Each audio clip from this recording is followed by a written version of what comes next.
This House of Representatives thing is just glorious. And I say that as a current Republicanish dude. I'm currently voting Republican, unless the person is absolutely insane. And a lot of people are looking at what's going on in the House, which is, they can't seem to elect a speaker because McCarthy's not getting enough votes. And there's a battle between the hardline, conservative MAGA types and Kevin McCarthy. They think he's too squishy. Apparently they want him to do things like release the January 6th footage unedited, in bulk, to the public. They also want to have actual investigations into Fauci and the COVID response and all that stuff. These are things that I support wholeheartedly, right? These are transparency. These are accountability. And for some reason, it doesn't seem like Kevin McCarthy wants to promise this or court the votes that he needs. He started off with a 20 deficit, and he's ratcheted up. He's got more than 20 now that are voting against him. They're not only voting against him, they're voting for other people that say that they don't want votes. And they're digging in their heels. And apparently Trump has been calling them, and they've been saying no. And the sub-story, the B story, is that Trump endorsed McCarthy. And a lot of people are like, see, Trump endorsed McCarthy. Trump is a swamp creature now. I've said this multiple times online, but it's very obvious why Trump endorsed McCarthy. Was McCarthy a shoo-in before this? No, he wasn't. But if you had to bet, and Trump, I don't know why he thinks he's in the endorsement biz, or I guess he has to be. But he endorsed McCarthy because McCarthy was the odds-on favorite. It's very simple. I don't, based on their historical interactions, I don't think that Trump likes McCarthy that much. I think he just didn't want another loss. After the midterms, everybody tried to blame the GOP leadership's failures in the midterms on him. I think he just was playing the numbers, wanted to win, and that's understandable. People want to hit that guy with a stick, coming or going. And, whether or not you want to hit him with a stick too, you got to remember that, it's a lot of this is vested, personal, rooting stakes and not really, legitimate observational, commentary.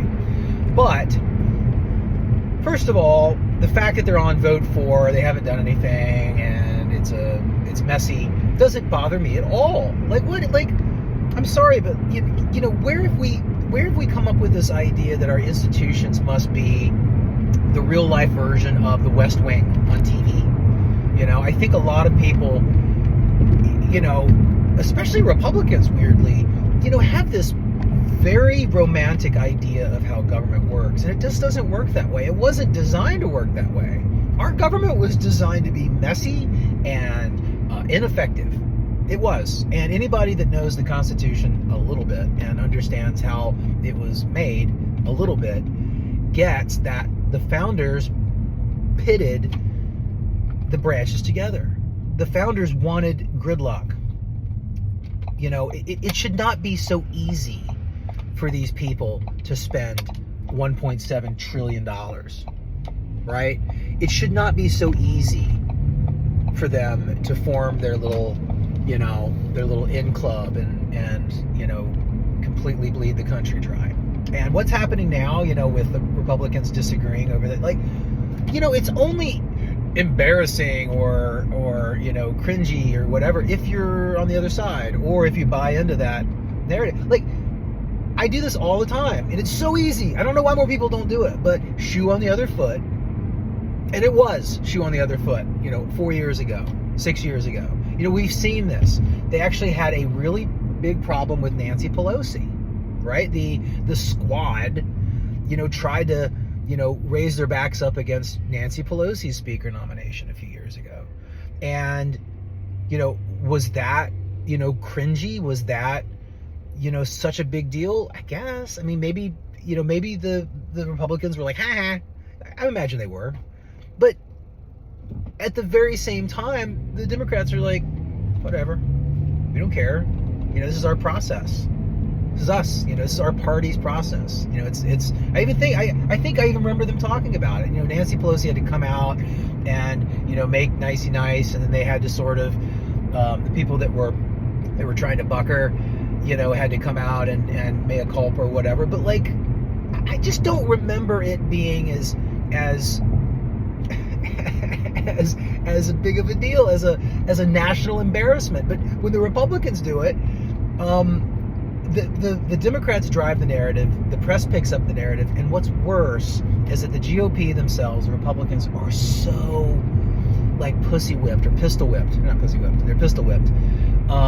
They're just so cowardly and sad, and they let other people define them. They let the press define the box that they're in, and then they kick and scream and punch at the box that they allowed themselves to be put in, and then they start talking about the box that they're in. Like, it doesn't make any sense to me. And what happened yesterday just really sort of broke the seal for me, and that is Dan Crenshaw, the pirate representative, who I don't really have any major opinions about either way. I know a lot of people think he's like a squish or a neocon or whatever word you want to throw at him, an establishment guy. Came to fame by being made fun of by Pete Davidson. He's a well-spoken dude. He's a war hero, and he goes out there and he gives interviews. He's very effective, I think. I don't think I agree with all of his policy takes, but yesterday he comes out and he calls the 25 now who are holding up McCarthy's nomination, he calls them terrorists. And he goes on this big, long, tirade on CNN. Again, it's like, you can go on CNN, but like, he talks about how these people are going to be enemies, and they've dug their own graves, and they're never going to get a committee assignment, and they're going to be out in the wilderness, and they're going to be punished. The Democrats would never do that. They would never do that to themselves. Pick, the equivalent on the Dem side of eye patch guy, right? Jamie Raskin or whatever, right? If the Democrats were winning the House and they had to pick a speaker, and Nancy Pelosi was, 20 votes short, which again happened. Do you think that Jamie Raskin would go on Fox News and call AOC and the squad a bunch of terrorists and threaten their careers and do all, like, no, he would not. They would not do it. And it is mind-boggling to me how poor the GOP are at messaging, and how the thing that's embarrassing is their ability to fold and to give in and to give oxygen to this crap. It is absolutely insane to me. Crenshaw, I can't believe he said that. Again, I don't have any love for the guy. I don't dude, like, that is so disqualifying. That is so disqualifying that he did that. I cannot believe that happened. But again, this whole idea that this is, some sort of monumental, like national embarrassment disaster because, oh my God, they're a day and a half late swearing in these, like, they don't even get to start business until the third week of January. Yeah, there's some clerical shit they could be doing right now. Is the country falling apart? No, it's not. It's not. And frankly, the less these bozos in DC do, the less legislating they do, the less, getting their fingers and shit in there they do, the better off the country is. So on one hand, I'm kind of glad that they're in limbo here for a little bit. Like, chill out, everybody. Like what? I don't understand. This is so manufactured, and this is so typical of the dichotomy between the coverage and the vibe POV of the left in America and the coverage vibe POV of the right in America. And it is at the same time self-fulfilling and, outwardly imposed. And the Republicans, they have every opportunity in the world to not follow this down this awful path, this self-destructive, awful path. And like clockwork, it is so predictable. You have the I was going to say Madison Cawthorn, but he's the guy in the wheelchair that accused everybody of cocaine rape. Both parties have their crazy people, I'm telling you. But wow, what a...